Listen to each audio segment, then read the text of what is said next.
ulit yung ginawa ko na dati. Uulitin lang natin. So muli, lahat ng viewers ng Rochelle Antig vlog, please do subscribe and thank you for all your support. Toy, so, yeah, no? Ingat. Mga batang tundo, uuwian na tayo. Gutom na ako. Gusto niyo lang umuwi. Bago tayo umuwi, maraming salamat sa pagpunta ninyo dito sa Plaza Bolones. And let me take this opportunity. Pakita ninyo, meron na ako mag-English ngayon. Charot. May pakilala sa inyo ngayong gabi sa proclamation rally natin na may proklama natin ang ating mga kandidato. Nasa kanan ko, si Sharon Cuneta. Ang mabait natin Doktora Irma Alfonso.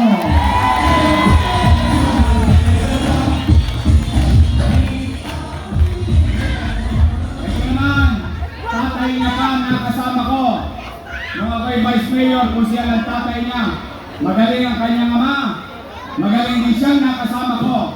Lalo na nung pandemya, ang ating kusihal, Jesus Taga Pahardo.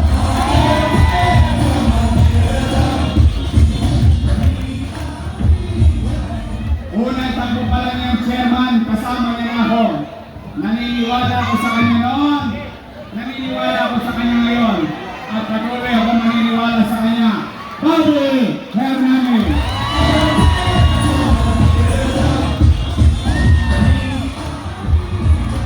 Naalala ninyo, nung inubos ko yung mga tulongge sa akin, alam niyo sino ang katulong ko doon? Batang Pundurin. Tagalito rin sa atin. Ang ating minamahal na magiging sosyal, Colonel John Iman.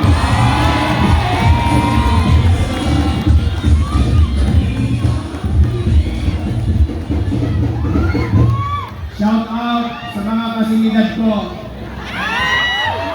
Yung mga batang tasikwet dyan.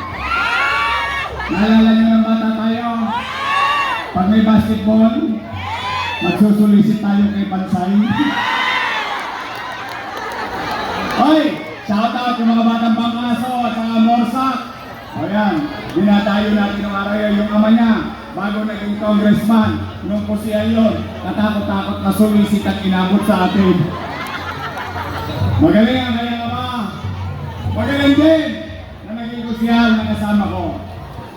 Matigas pa. Kaya pa. Ang ating minamahal kusyal, Eric Ian Nieva.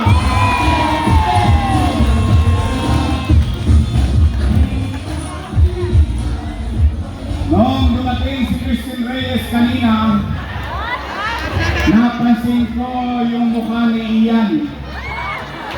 Parang tumigas.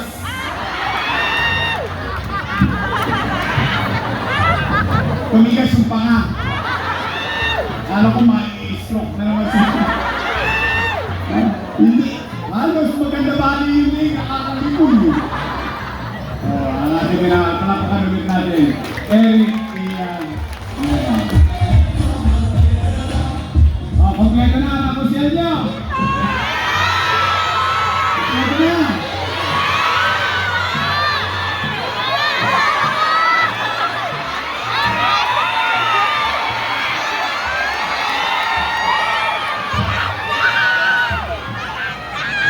Pinakailan ng sukaran namin yun.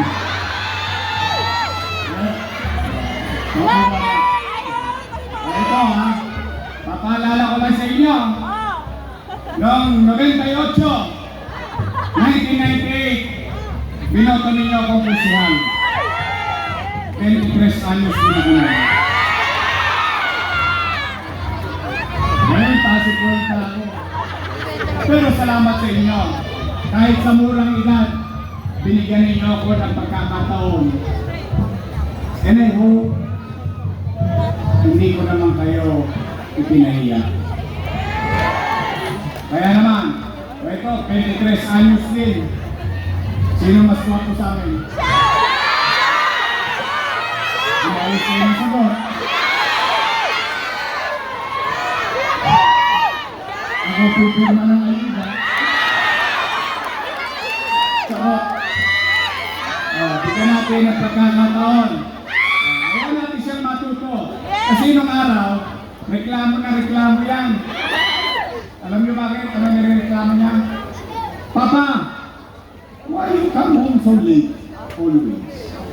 Hindi ko may paliwanag sa kanya. Sabi ko, sa dami ng may sakit, sa dami ng namatayan, sa dami ng may problema, kulang ang 24 oras kung tugunan yung pangangailangan ng tao. Kaya sila napagkaitan ng oras bilang isang ama. O ngayon, naiintindihan niya. Nung pinaikot ko, hanggang madaling araw, nasa kalsada eh. Sabi ko, ngayon, alam mo na. Kasi, hindi ko pwedeng ituro at mahirap ituro ang pagmamalasakit sa kapwa. Nasa tao yan. Wala yan sa paaralan. Sa paaralan ang tinuturo, ABCD. 1 plus 1 equals 2. Pero yung pagkatao mo, ikaw yan. At tanging matututunan yan kapag nakikita mo ang tunay na realidad ng iyong pamayanan. Yun ang sinabi ko sa kanya. O ngayon, nagulat siya. Eh siya umiiyak eh. Mas iyakin sa akin po eh. Yung nakikita niya pag may sakit. Pagkukwento, papa, ganito, papa, ganyan. Now, you know. O kaya naman, halimbawa, nadali nyo na yung 5. Pwede nyo ba isingit?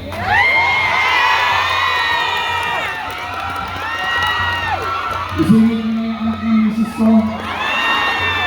Joaquin Dumaroso!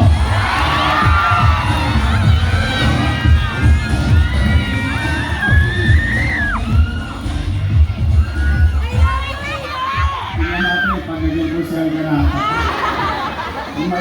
Mahirap talaga mag-lingkod sa bayan. Talagang hindi yan na ipapasa, hindi yan natuturo. Kailangan nasa iyo yan. So, mga taga-Tondo, eto naman, binata pa.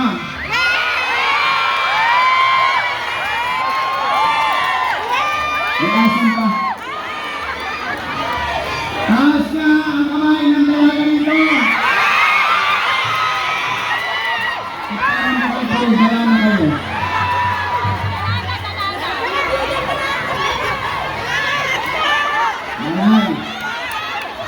Ernest, nire-reto sa'yo si Nanay. Magaling na congressman, at least, hindi ako napahiya sa kanya. Dito rin! 2022, nung sinabi ko sa inyo, bigyan nyo ng pagkakataon.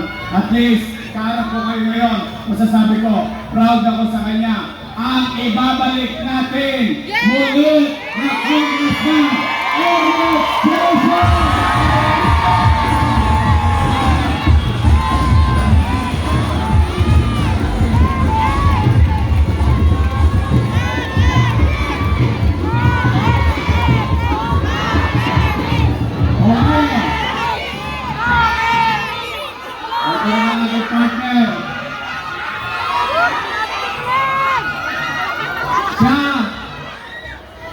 Ay mukha lang 19. 19 yan yan. Takorins na po yan. Graduate ng Lasal. Graduate ang kurso Political Science. So sino? Alam niya ang trabaho ng gobyerno at pagiging presiding officer ng Sangguniang Pangulusan. Siya ay graduate ng Lasal. Pero dahil po siya, ako, graduate ng Ateneo.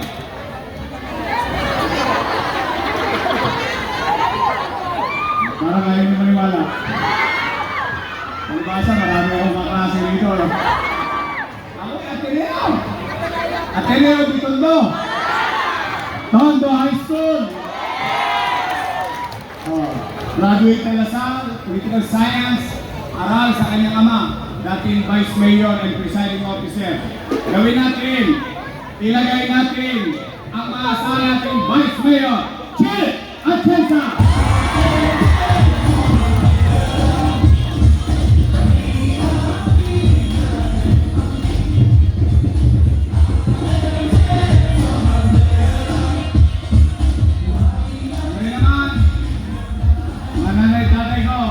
Ito yung pangalawang pakisuyo ko.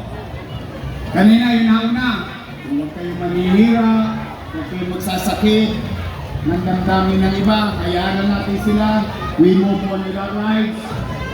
Ito yung pangalawang pakisuyo ko. Pwede ba? Ulitin ko muna. Gusto nyo ba talaga ako bumalik? Okay, bigyan ninyo ako ng mga kasama. Dahil gusto nyo bang bumalik ang gobyernong mabilis kumilos? Yes! Hindi ko nagawa yon ng ako lang mag-isa. Kaya nga ako nalulungkot eh. Yung mga kasama ko dating kasama kong gumawa ng napakinabangan ng tao, ngayon daw ay mali. Pero nandiyan na yan. O ngayon, pwede nyo ba akong bigyan ng mga kasama? Pwede? Ito ha. Usapan kayo na lang. Pwede ba pa-arbor? Arbor lang. Isa lang ang arbor ko. Pwede ba? Your next choice is straight. Ay. Bakit sinacharot-charot mo? Hindi na. Straight. Alis.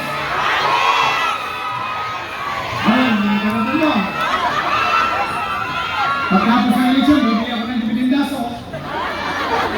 Titingnan ko kung may prueba ba kayo. So, pwede straight? Talaga? Oo? Lalo na, yung iba dyan, yung mga naupo, madaling lapitan. Mahirap na. Alam mo ah. But seriously, pwede ba makisuyo? Bigyan ninyo ako ng mga kasamang nakakatrabaho ko dahil gusto kong ibangon muli ang lungsod ng Maynila. And I can do that with them. So pwede, your next choice is straight.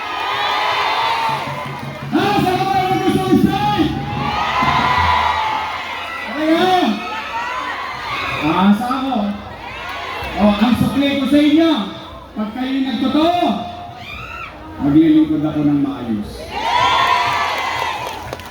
Gagawin ko ulit yung ginawa ko na dati.